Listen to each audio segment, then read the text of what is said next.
grâce et la paix vous soient données de la part de celui qui est, qui était et qui vient, le Tout-Puissant, et de la part de Jésus-Christ, le témoin fidèle, le premier-né des morts et le prince des rois de la terre. Amen.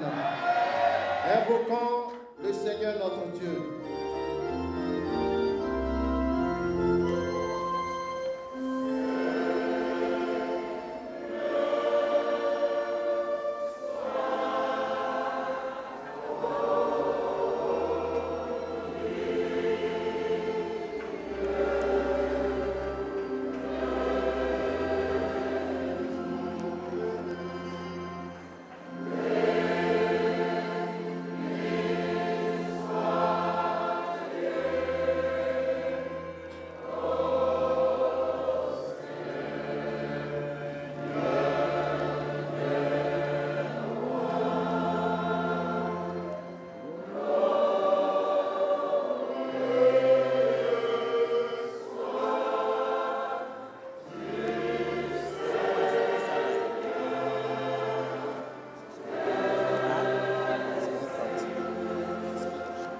En ce jour de Pâques, voici ce que le Seigneur attend de nous.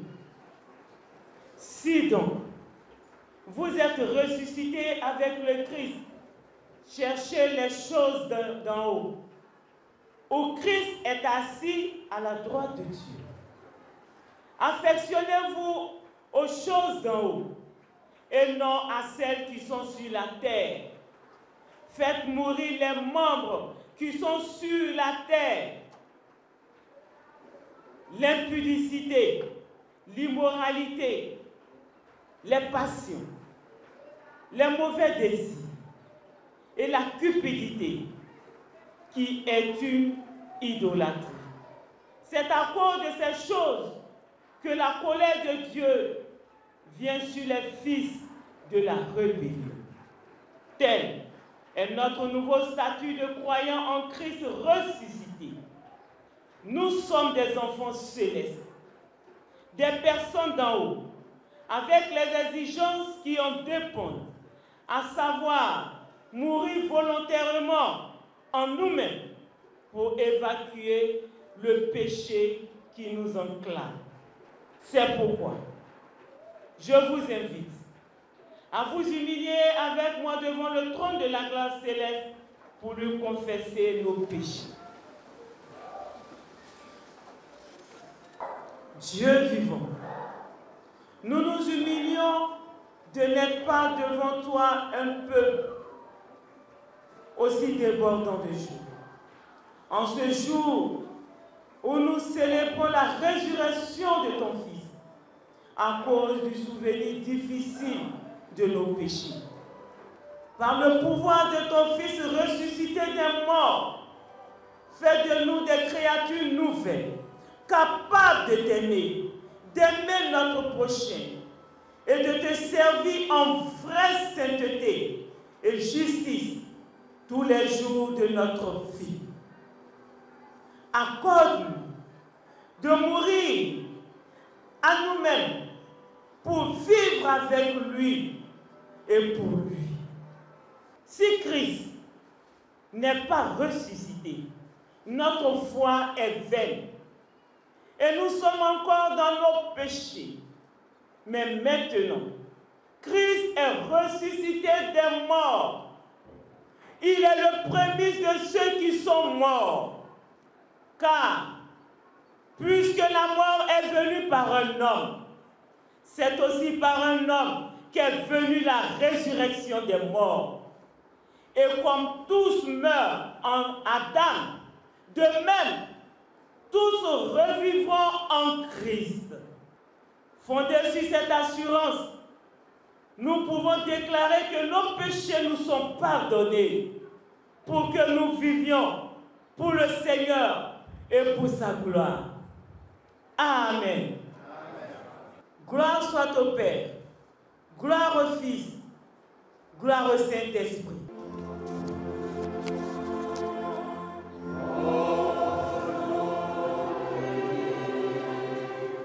Aujourd'hui,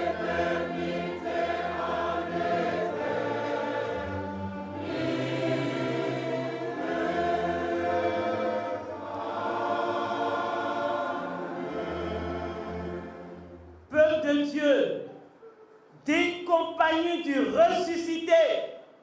Louez le Seigneur.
Aide-nous, Seigneur, à accueillir dans notre vie le Christ ressuscité.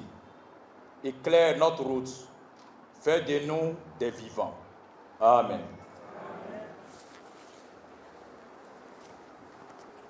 Isaïe, chapitre 25, le verset 6 jusqu'au verset 9. Et voici ce qui est écrit.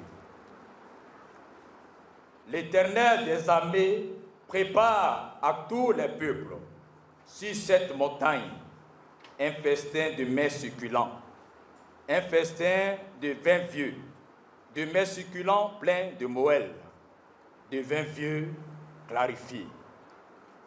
Et sur cette montagne, il anéantit le voile que voilent tous les peuples, la couverture qui couvre toutes les nations. Il anéantit la mort pour toujours. Le Seigneur, l'Éternel, est sur les larmes de tous les visages. Il fait disparaître de toute la terre l'opprobre de son peuple, car l'Éternel a parlé. En ce jour, l'on dira, voici, c'est notre Dieu, en qui nous avons confiance, et c'est lui qui nous sauve. C'est l'Éternel en qui nous avons confiance. Soyons dans l'allégresse et réjouissons-nous de son salut. Amen. Lecture tirée de l'Apocalypse de Jean, au chapitre 1, les versets 17 au verset 18. Apocalypse 1, verset 17 au verset 18. Il est écrit, « Quand je le vis, je tombai à ses pieds. Comme mort, il posa sur moi sa main droite en disant, « Ne crains point, je suis le premier et et le dernier, et le vivant. J'étais mort, et voici, je suis vivant au siècle des siècles. Je tiens les clés de la mort et du séjour des morts. Amen.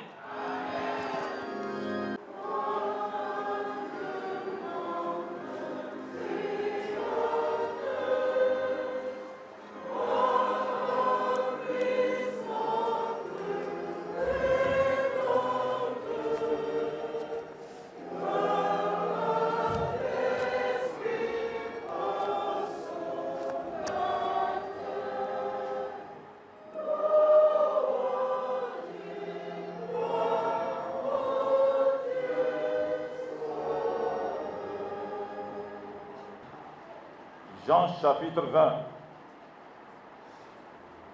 Nous dirons au verset 1 jusqu'au verset 18.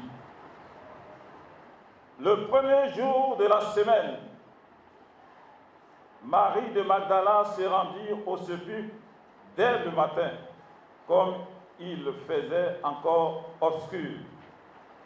Et elle vit que la pierre était ôtée du sépulcre. Elle courut vers Simon-Pierre et vers l'autre disciple que Jésus aimait, et leur dit: ils ont enlevé du sépulcre le Seigneur, et nous ne savons où ils l'ont mis. Pierre et l'autre disciple sortirent et allèrent au sépulcre. Ils couraient tous deux ensemble, mais l'autre disciple courait plus vite que Pierre et arrivait le premier au sépulcre. S'étant abaissé, il vit les bandes qui étaient à terre. Cependant, il n'entra pas.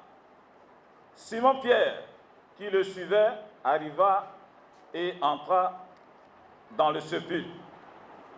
Il vit les bandes qui étaient à terre et le linge qu'on avait mis sur la tête de Jésus, non pas avec les bandes, mais plié dans un lieu à part. Alors, l'autre disciple, qui était arrivé le premier au sépulcre, entra aussi, et il vit et il crut, car il ne comprenait pas encore que, selon l'Écriture, Jésus devait ressusciter des morts, et les disciples s'en retournèrent chez eux. Cependant, Marie se tenait dehors, près du sépulcre, et pleurait. Comme elle pleurait, elle se baissa pour regarder dans le sépulcre. Et elle vit deux anges, vêtus de blanc, assis à la place où avait été couché le corps de Jésus. L'un à la tête, l'autre aux pieds. Ils lui dirent: « Femme, pourquoi pleures-tu » Elle leur répondit: « Parce qu'ils ont enlevé mon Seigneur, et je ne sais où ils l'ont mis. » En disant cela, elle se retourna et elle vit Jésus debout. Mais elle ne savait pas que c'était Jésus. Jésus lui dit: « Femme, pourquoi pleures-tu? Qui cherches-tu » Elle pensait que c'était le jardinier, lui dit: « Seigneur, si c'est toi qui l'as emporté, dis-moi où tu l'as mis, et je le prendrai. » Jésus lui dit: « Marie. » Elle se retourna et lui dit en hébreu: « Rabboni », c'est-à-dire maître. Jésus lui dit: « Ne me touche pas, car je ne suis pas encore monté vers mon Père, mais va trouver mes frères et dis-leur que je vais vers mon Père et votre Père, vers mon Dieu et votre Dieu. » Marie de Magdala alla annoncer aux disciples qu'elle avait vu le Seigneur et qu'il lui avait dit ces choses. Parole du Seigneur. Amen. Amen.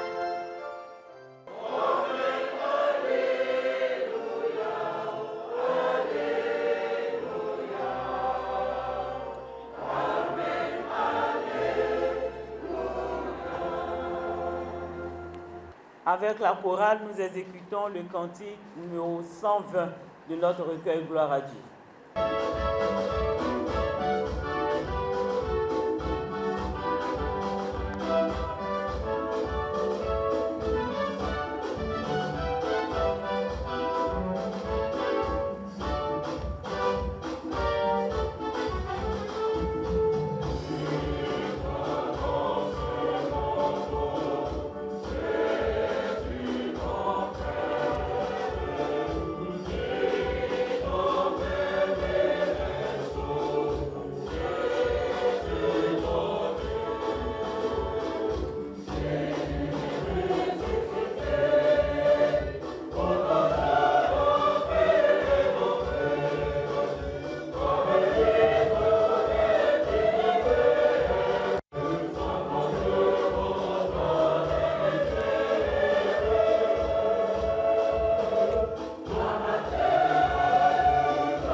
Jésus a véritablement ressuscité pour toujours. L'enfer est dompté comme lui. Tous les fils du Père s'envoleront dans la lumière. Gloire à Dieu. Gloire à Dieu. Gloire à Dieu. Nous prions le Seigneur. Merci, Dieu notre Père, de choisir un homme, un humain, pour donner ton message. En ce jour de Pâques, en ce jour de la Pâques, où le monde entier célèbre ta victoire sur la mort.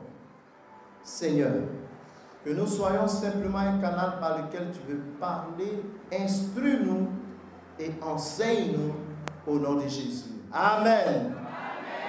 Veuillez vous asseoir. Joyeuse et glorieuse fête de la Pâque. Amen.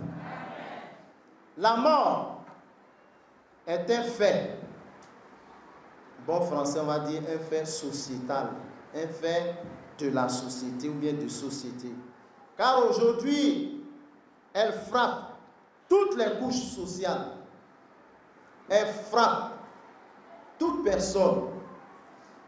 Vieux, le vieux meurt, le jeune aussi, l'enfant également, la femme, l'homme, tous, au point où nous sommes tentés de nous demander ce qui se passe. L'époque de notre Seigneur Jésus a été secouée terriblement par la mort de celui-ci. Marie de Magdala, l'une des femmes qui avait assisté Jésus au cours de son ministère terrestre, s'étant rendu au sépulcre le premier jour de la semaine, va faire un constat inhabituel. Le corps de Jésus n'est plus dans le tombeau. Cela suscite un étonnement, une préoccupation. Cela va créer en elle un sentiment dur à prendre, dur à concevoir,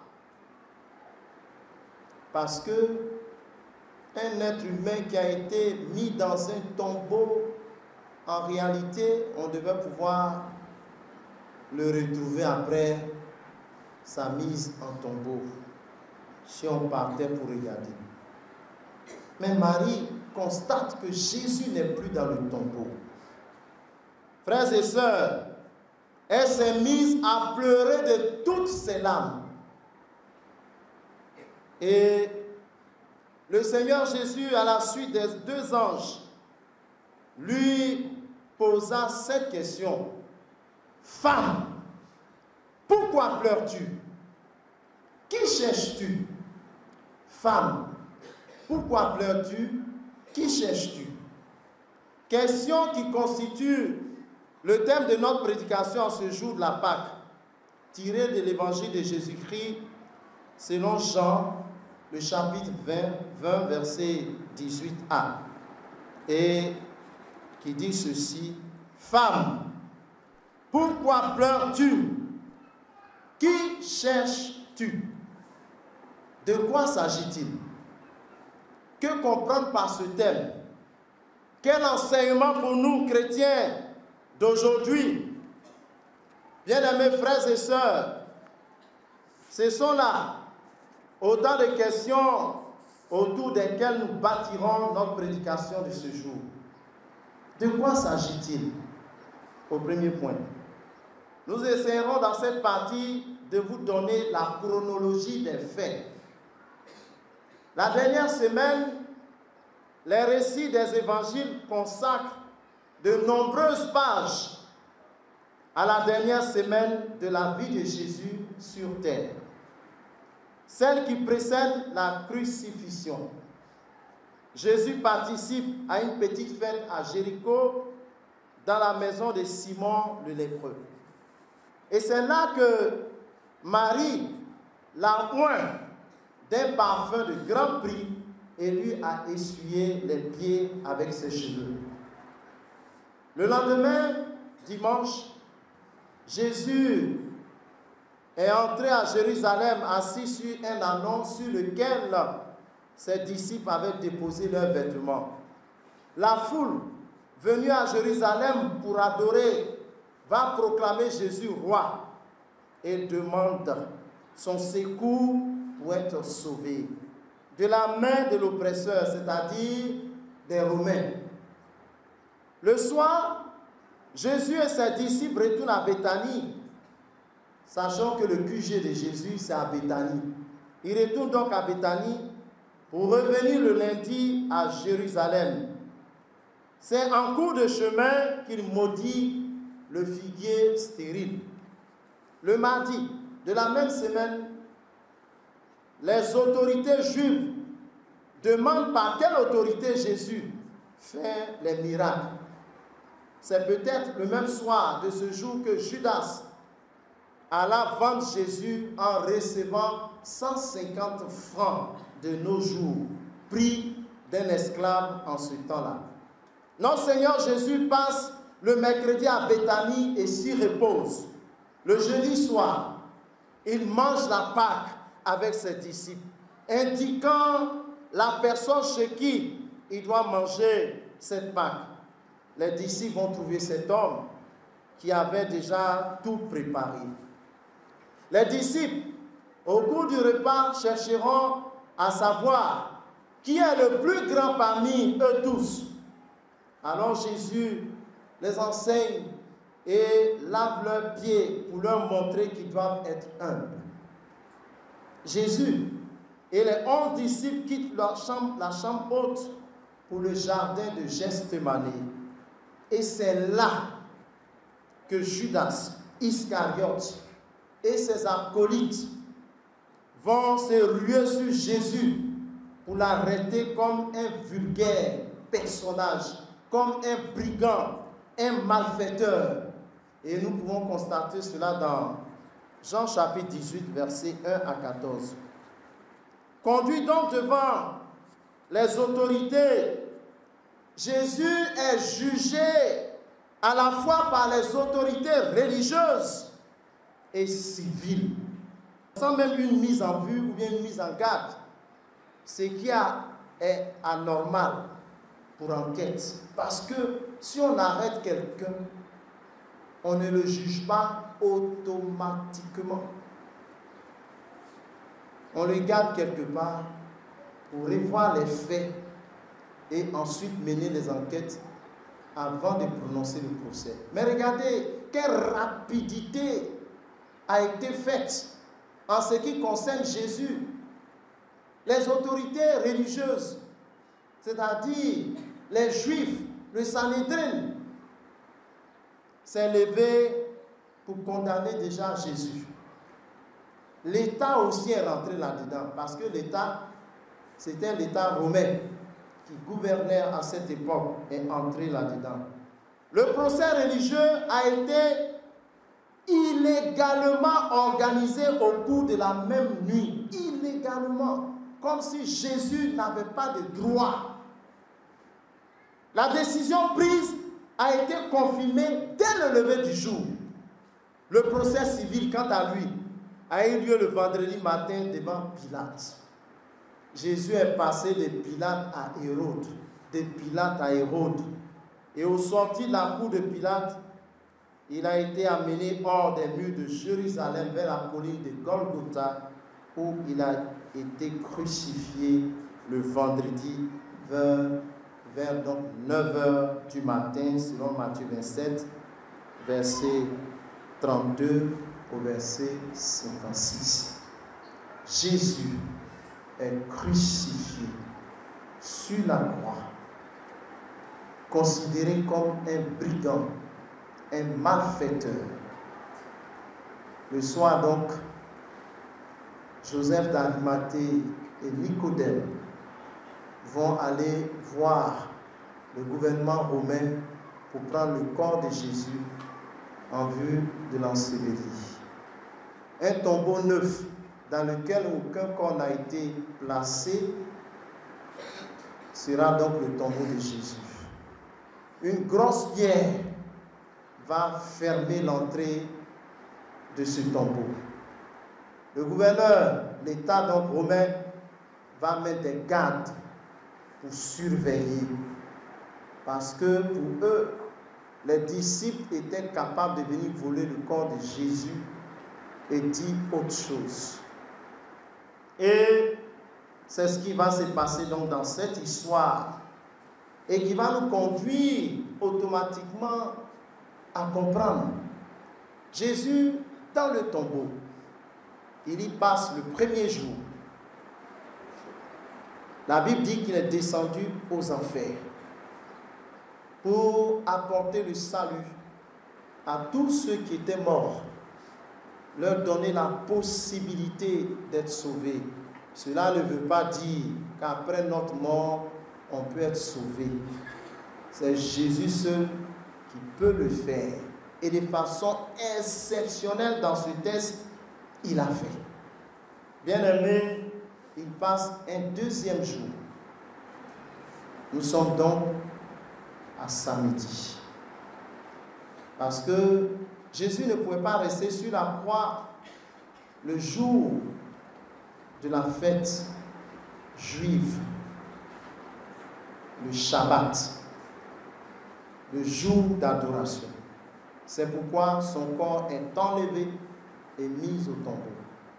Frères et sœurs, le troisième jour, contre toute attente, la pierre, ce gros caillou qui barrait l'entrée du tombeau de Jésus, est roulé. Par quelle main, je ne saurais vous dire. Alléluia. Alléluia. Alléluia. Mais c'est la main de Dieu qui enlève ce gros caillou. Et Jésus, qui est emballé dans le drap blanc, va sortir du tombeau. Gloire à Dieu. Jésus est donc ressuscité des morts. Il n'est plus dans le tombeau. Il quitte le tombeau. Il n'est plus en ces lieux. La mort vient d'être vaincue. Son corps devait être en train de pourrir et sentir. Mais rien de tout cela. Jésus est sorti comme si rien n'était. Alléluia. Bien-aimé, si tu crois au Seigneur, quelles que soient les difficultés de ta vie, quels que soient les problèmes qui t'accablent, quel que soit tout ce qui peut t'arriver, le Seigneur Jésus, par Dieu le Père, peut changer ta situation de pourriture, de décomposition en situation de vie. Alléluia. Même si tu traverses des difficultés dans ton foyer, dans ta maison, dans ton service, ou même les gens peuvent dire, il n'y a rien qu'on peut faire, laisse-moi te dire que Jésus n'a pas encore dit son dernier mot. Par le Seigneur, et il est vivant. Mais Marie, rappelons-nous, c'est Marie de Magdala. C'est de celle-là que Jésus a chassé des démons. Et c'est elle qui a été l'une des premières à se rendre au tombeau. Comme nous le faisons si bien, nous-mêmes Africains. Quand on a fini d'enterrer, on passe voir le tombeau nettoyé. Mais les Juifs avaient coutume d'embaumer, de mettre le parfum. Lorsqu'elle arrive, Marie ne voit plus Jésus. La grosse pierre qui fermait le tombeau a été enlevée. Elle regarde, Jésus n'est plus dans le tombeau. Comme toute bonne mère, elle s'est mise à pleurer de toutes ses forces, de toutes ses larmes. Mais comment se fait-il qu'ils viennent de profaner, c'est moi qui le dis, le corps de Jésus? Parce qu'il n'y a pas quelqu'un parmi nous qui soit capable d'accepter qu'on prenne le corps de l'un de ses parents pour aller je ne sais où. Et surtout en ces périodes où beaucoup de choses se font, des enlèvements par-ci et par-là, capable d'aller déterrer un corps pour prendre peut-être des parties. Marie pleure. Elle pleure de toutes ses larmes. L'émotion a atteint un certain paroxysme. Elle ne peut pas supporter. Elle fond de toutes ses larmes. C'est l'expression même de son cœur. C'est pourquoi, pendant qu'elle pleure, quand les anges ont parlé, Jésus lui-même était là. Elle avait confondu au jardinier. Elle dit, mais est-ce que tu sais où on l'a mis? Si tu le sais, il faut me dire. Elle pleure. Alors que c'était le ressuscité de Pâques qui était devant elle. Gloire à Dieu. Parfois, le Seigneur est devant nous. Mais nous cherchons les solutions ailleurs. Nous ne voyons pas parce que nous sommes aveuglés par un certain nombre de situations dans lesquelles nous nous complaisons. Même quand la vérité est devant nous. Et c'est le cas de Marie. Elle ne s'était pas imaginé un seul instant que Jésus serait devant elle. Elle a même oublié qu'il a dit de détruire ce temple. Parlant de son corps, bien sûr. Et il va rebâtir ce temple en 3 jours. Il s'agissait de lui, Jésus. Bien-aimés, frères et sœurs, quand nous regardons ce qui nous permet de parler davantage dans le point 2, nous avons déjà abordé, femme. Femme, pourquoi pleures-tu? Pourquoi? Jésus s'étonne. Comme Jésus aussi peut s'étonner de vos situations, de chacune de nos situations. Pendant qu'il est avec nous, c'est là où nous grelottons, c'est là où nous pleurons, c'est là où nous nous lamentons, c'est là où nous demandons même au ciel de tomber sur nous, comme si Jésus n'était pas capable de régler nos problèmes, nos situations. Alors que nous chantons toujours, ma situation dépend de toi, oh, Éternel, dis-moi un mot que tout va changer. Mon travail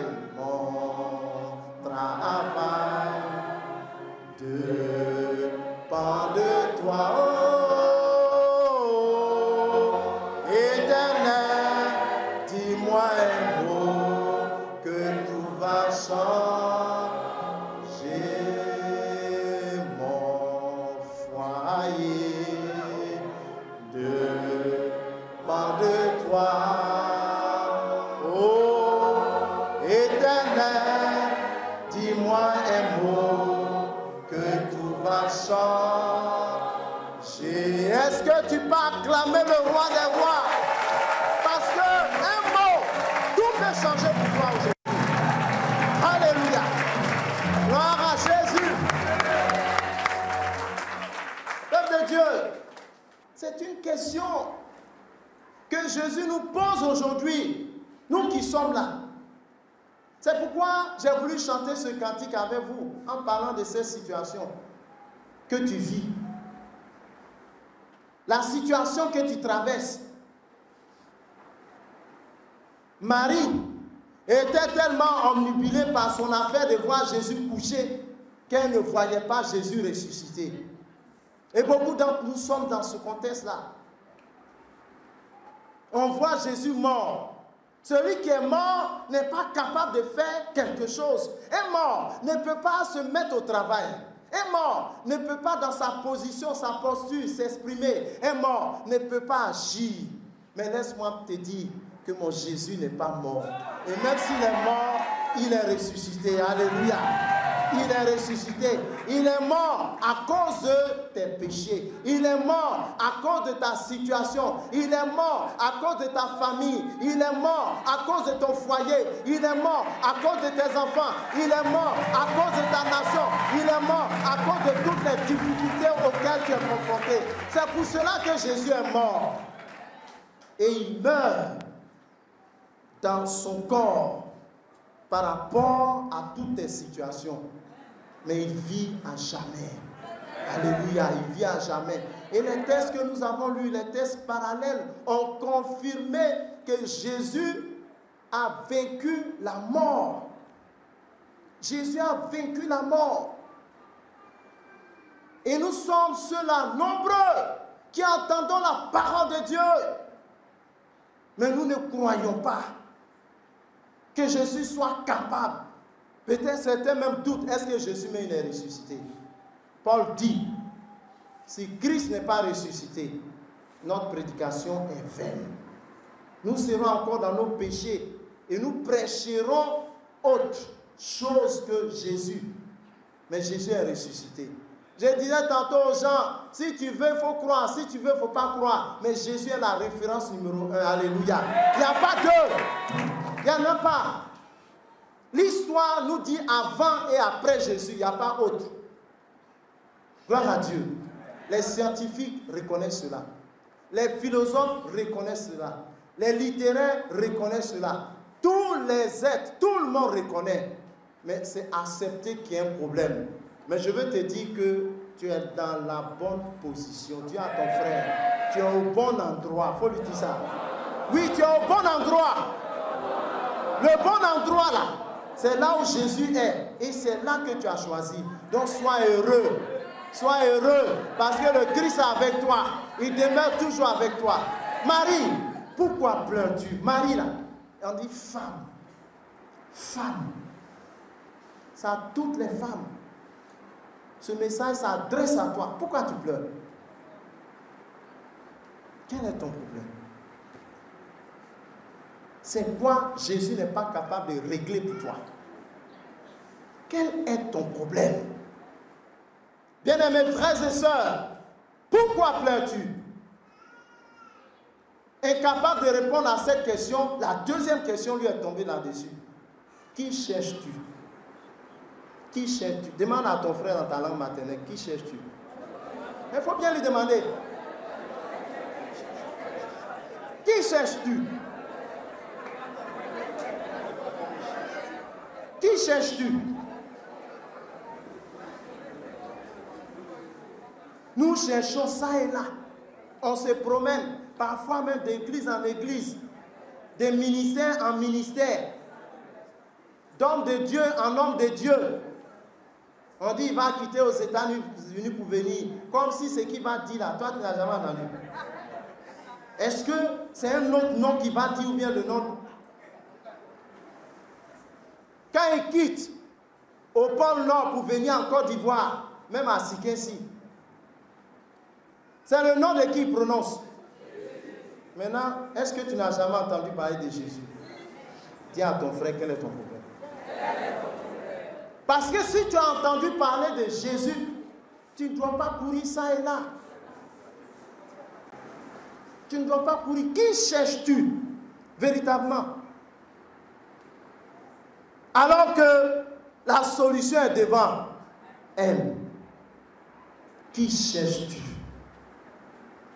Au sortir d'ici, qui tu cherches? Bien-aimé, Marie ne pouvait pas répondre à cette question jusqu'à ce que le Seigneur l'appelle par son nom.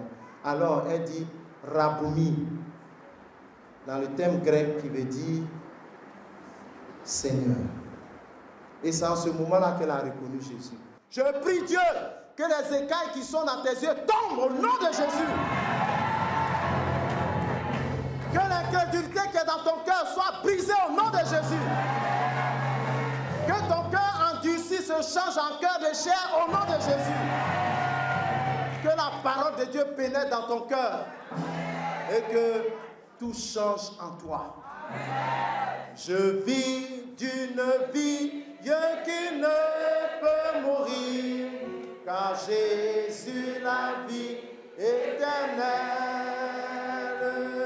habite en mon cœur et le fait refleurir en une éclosion immortelle. Mon cœur est heureux sous le regard de Dieu. En moi le désert refleurit. Mon cœur est heureux sous le regard de Dieu. Mon être entier s'épanouit. Est-ce que tu peux acclamer très fort Jésus de Nazareth? Gloire à Dieu. Bien-aimé, assieds-toi. Femme, c'est toute autre femme. Toute femme. Il aurait pu dire son nom. Et comme elle était la première parmi tant d'autres à être au tombeau, c'est pour cette raison qu'il lui pose cette question. Mais en même temps, cette question t'est posée aussi, même si tu es un homme. Pourquoi tu pleures? Pourquoi pleures-tu?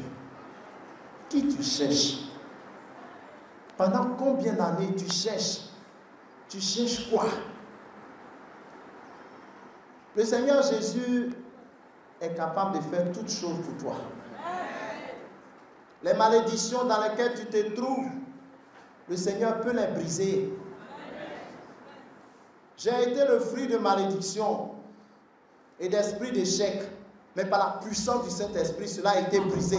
Alléluia! Cela a été brisé pour faire de moi cet homme qui se trouve devant vous aujourd'hui. Toi aussi, la malédiction qui est sur ta vie, depuis tes grands-parents, tes parents, peut être brisée. Crois. Si tu crois que Jésus est ressuscité, comme moi, j'ai cru, parce que je sais que le Christ est ressuscité. Mon Rédempteur est vivant. Il vit à jamais. Et donc, s'il est ressuscité, il a vaincu la mort. Il a détruit le pouvoir de la mort. De qui aurais-je peur? Moi. Rien. De qui aurais-je peur? Rien. Rien ne peut me faire peur. Parce que Jésus est avec moi. Il a dit qu'il est toujours avec moi. Il a dit qu'il sera toujours avec chacun de nous. Bien-aimés, en ce message, en ce jour de Pâques, sachons, en sortant d'ici, n'allons plus chercher. Ne pleurons pas. Mais allons à Jésus. Allons à ses pieds. Croyons en lui. Marchons avec lui. Écoutons sa parole. Méditons sa parole. Et nous verrons ce que le Seigneur est capable de faire pour chacun d'entre nous. Il va ressusciter en nous tout ce qui paraît mort. Tout ce que les gens pensent que c'est impossible, Jésus va transformer cela en possible.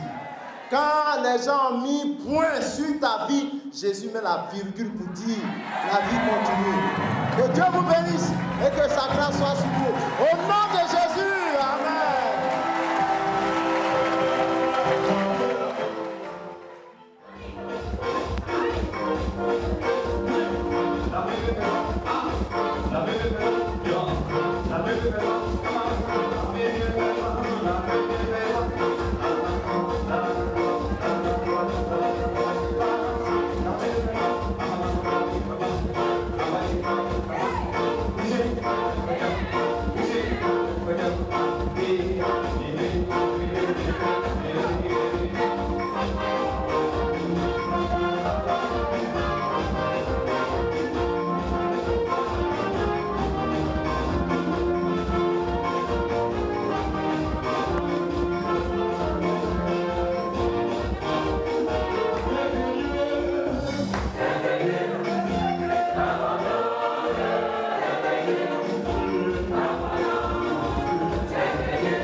Nous exécutons le dernier cantique et nous recevons la bénédiction.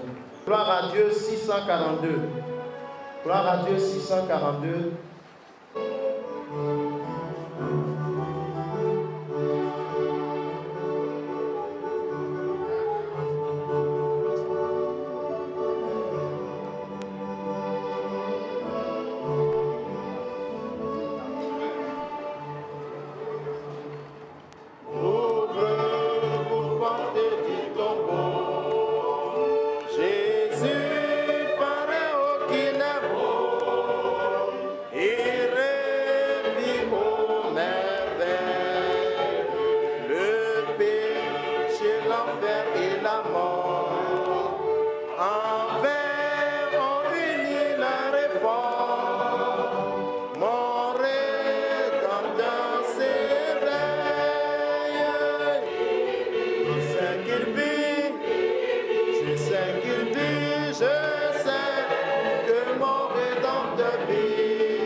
Bien-aimés frères et sœurs,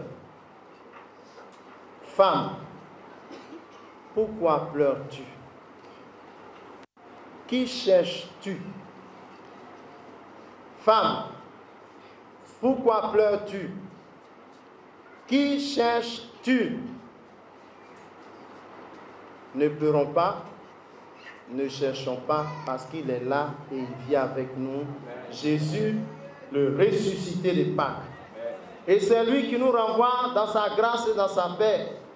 Que le Dieu de paix qui a ramené du milieu des morts, notre Seigneur Jésus, devenu par le sang d'une alliance éternelle, le grand pasteur des brebis, vous rende capable de toute bonne œuvre, l'accomplissement de sa volonté, produisant en vous ce qui lui est agréable par Jésus-Christ, à qui soit la gloire au siècle des siècles. Allons dans la paix et dans la joie du Christ ressuscité. Publions partout que Jésus-Christ est Seigneur et Sauveur, à la gloire de Dieu le Père. Amen.